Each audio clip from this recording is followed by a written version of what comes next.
आपने नोटिस किया होगा, जिस इंसान की हम सबसे ज्यादा परवाह करते हैं, उसके लिए अलर्ट भी बहुत ज्यादा रहने लगते हैं।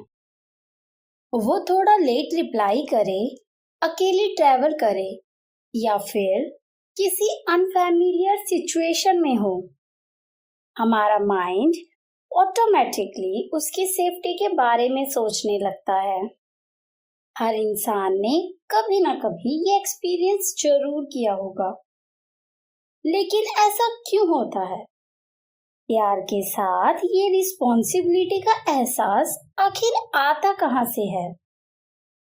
ना जाने कब ये केयर धीरे धीरे कांस्टेंट अलर्टनेस में बदलने लगती है।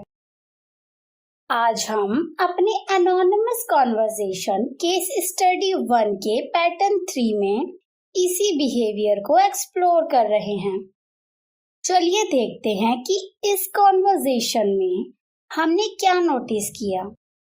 कॉन्वर्सेशन में उस पर्सन ने कहा, मैं अपनी रिलेशनशिप को लेकर बहुत एक्साइटेड हूँ, लेकिन उसकी सेफ्टी की भी चिंता मुझे हमेशा लगी रहती है।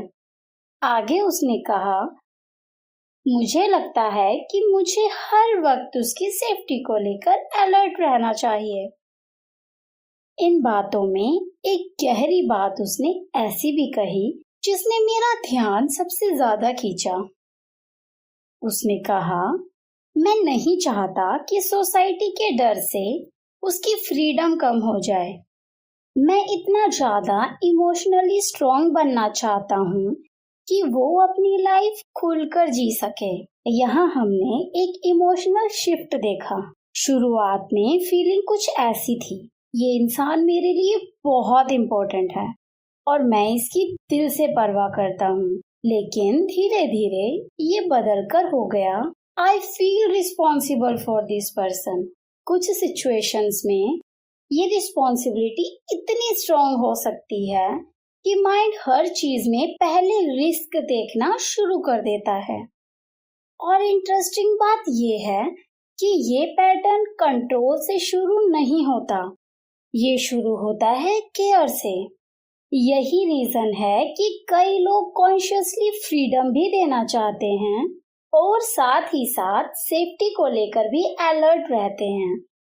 ये सब अक्सर कई लोग फील करते हैं, लेकिन इस बिहेवियर को सिर्फ एक ही एक्सप्लेनेशन नहीं दे सकते, क्योंकि किसी के लिए ये डीप इमोशनल अटैचमेंट का रिजल्ट होता है, तो किसी के लिए पास्ट एक्सपीरियंसेस या एंजाइटी का इन्फ्लुएंस भी हो सकता है, और किसी किसी सिचुएशन में ये प्रैक्टिकल रिस्पॉन्सिबिलिटी का रीजन भी हो सकता है।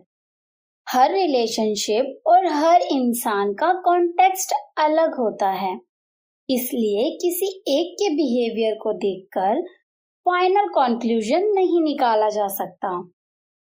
अगर आपकी लाइफ में भी कोई ऐसा इंसान है जिसकी आप दिल से परवाह करते हैं, तो खुद से जरा पूछिए कि आप उनकी जितनी परवाह करते हैं, क्या उतना ही उन पर ट्रस्ट भी कर पाते हैं? क्योंकि शायद हेल्दी रिलेशनशिप में दोनों का बैलेंस ही सबसे इम्पोर्टेंट होता है।